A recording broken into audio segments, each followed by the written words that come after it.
Good morning, guys! Welcome back to our channel!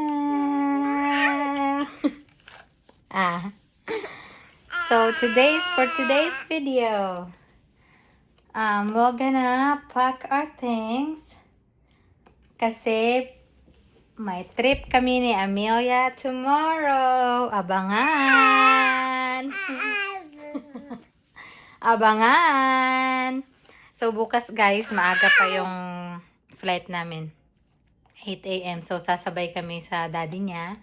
Papuntang work. Right, Mimi? So, gigising ng maaga itong batang to tomorrow. Abangan!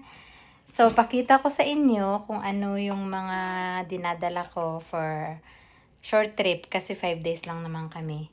So, Mimi, this is your third time flying, no? Third time na ni Mimi na mag-flight. So, first niya is nung galing kami ng Pilipinas. Kami lang dalawa. Tapos, yun ang pinakamahirap kasi kinakabahan ako. Pero, bago pa yon yung galing Pilipinas papunta dito, nag-warm up na kaming travel ng dalawa. Mula sa probinsya papuntang Maynila.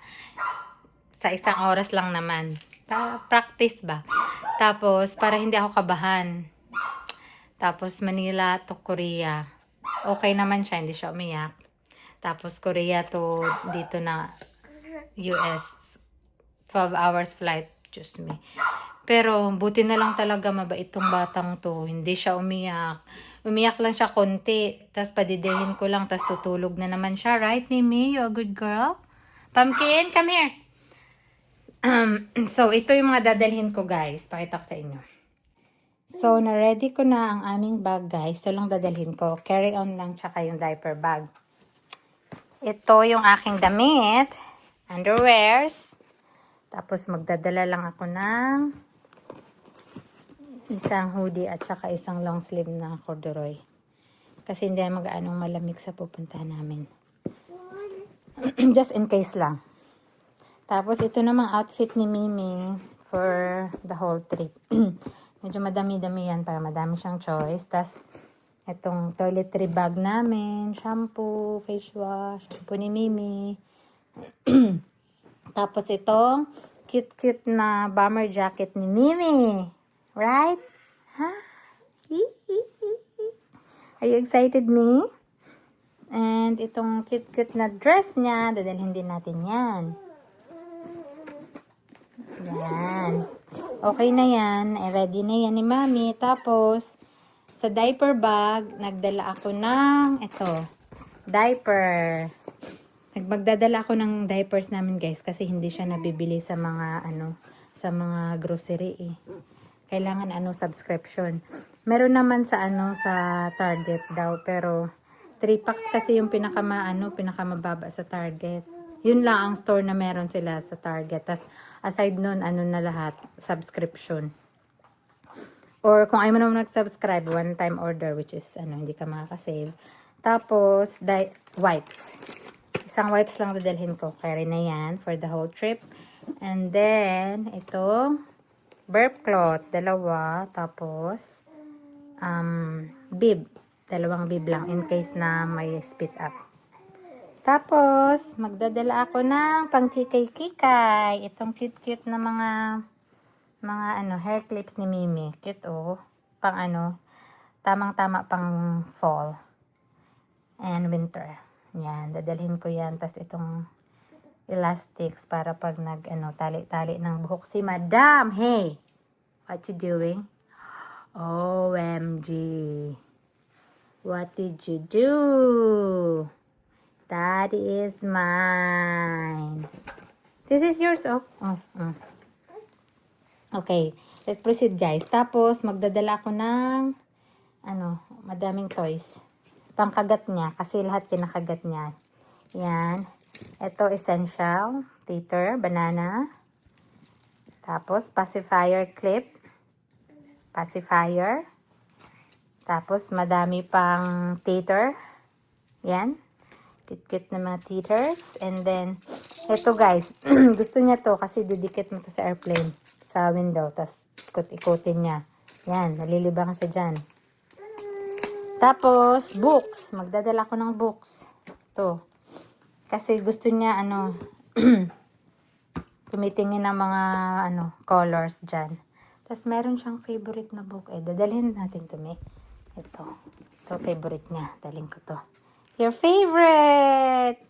Is this your favorite book? Yan, favorite niya to, guys. Daddy Bear! See? Tamo, tanggap agad kasi gusto niya yan. You like that, me? Are we bringing that? Hi. Tapos, essential. Ito guys, snack. Dapat may snack na matawag dito. Dapat may snack na dala kasi may times na gusto nila mag-snack lalo sa age niya. Maganda to guys na brand. No preservative. All organic. Yan. Ayan lang, dadalhin namin. Tapos, yung sound machine niya, gagamitin pa namin tonight. So, andun sa kwarto, mamaya. Mamayang gabi na lang ipapak. Or bukas pa lang. Alright, me? So, bigyan ko kayo ng tip, guys. Kung paano maging smooth ang travel nyo with your infant kung kayo lang dalawa. Okay? So, this is our third time. So far sa mga experience ko, malalayong yun ha, long haul flight yun ha. Smooth lang talaga siya as in. So ginawa ko, yun nga, bago kami nag long flight, nagpa-practice kami ng ng short flights para ma-introduce sa kanya na kami lang dalawa at kung kaya ko ba, yung mga na ako lang, kung kaya kong sa security, lahat-lahat na. So, Manila to province. Tapos, yung flight namin from Manila to Korea, almost 4 hours. May stroller ako nadala, pero ayaw niya ng stroller. So, ginawa ko, carrier. Mas maigi talaga, guys, may carrier kayo. Kasi, lalo sa age niya, gusto pa niyang kinakarga, ayaw niya sa stroller. So, ginawa ko, chinek-in ko yung stroller, hindi ko ginamit. Tapos, kinarga ko siya sa carrier. Mahirap. Lalo pag, okay siya pag magtutulak ka ng ng maleta. Pero, chinek-in ko lahat ng dala ko. Yung maleta ko, isa lang naman dala ko. Pero yung dala ko, diaper bag lang at saka siya. Pag tuwing kami sa security, pinapahawak ko siya sa mga, sa mga security people. Para hubarin ko yung yung carrier, yung baby carrier. Kasi, hindi naman pwedeng suotin. Unlike dito sa US, pwede lang pa international ata, hindi pwede. Kaya okay lang din naman, carry lang. Tapos nag-transfer pa kami ng terminal from Korea. Sa Korea nag-transfer kami, just me. First time ko pa naman doon. Tapos buti na lang talaga madaling mahanap ang terminal. Tapos lang, high-tech eh. Smooth lang. Tapos itong batang to mabait naman, Mino. Tapos yung flight namin from Korea to US, 12 hours. Grabe guys. Tulog lang siya ng tulog. Tapos gigising siya, didede. Iyat saglit, tulog na naman. Tapos tips. Once na magte-take off na yung plane, dapat wag niyong pagod ang bata, wag palaruin nyo or entertain nyo. Para pag flight nyo, tulog siya. Ganun ginawa ko eh.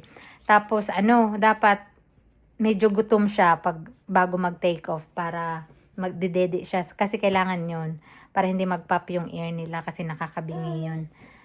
Tapos kung ayaw naman ng kasi na-try ko na hindi siya masyadong gutom. Umiyak lang siya, ayaw niyang tanggapin yung dede ko. So ginawa ko, talaga si Pumpkin. Ginawa ko, na lang, pacifier. Pag ayaw talaga, pacifier na lang. Para lang mag-latch. Tapos meron din namang pang baby na air muffs. Kaso ayaw naman niya. Binilan ko din siya. Ayaw niya tanggapin. Ayaw niya suotin. So wala tayong magagawa. Kaya as much as possible, atching, bless you. Gutom siya at ready to take milk pag magte-take off para walang problema. So far so good kami sa mga experience namin. And, what else, Mimi, what else can we say? Amelia.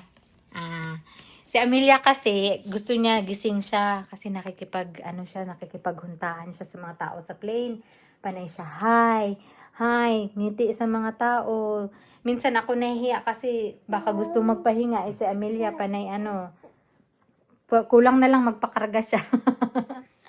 Tapos guys, maganda kasi mababait lagi ang mga flight attendant. Pag iiya ako, pinapahawa ko si Amelia sa kanila. Tapos nagugustuhan nila si Amelia. Ayaw nila ibalik. Mino? Ayaw kanila ibalik, me. Look at here. Ah, is that you? Kasi friendly daw si Amelia. Lagi daw na smile. But, ito si Pumpkin ay clingy. Tinan mo, biglang akyat sa lap ni Mami. Pumpkin. Hi, say hi, Pumpkin. Kiss Mami. Mwah, good girl. Good girl. Good girl ka, Pumpkin. Good girl yan si Pumpkin. Malulungkot siya pag wala kami. Kasi siya lang dito mag-isa. Doon ka na lang sa grandma mo, Pumpkin. Sama ka, Pumpkin. So, yan lang, guys. Abangan nyo ang aming trip. Iba-vlog ko tomorrow, Mino. More trip coming for Amelia. Thank you, guys, for watching. See you tomorrow. Boo-boo. See you tomorrow.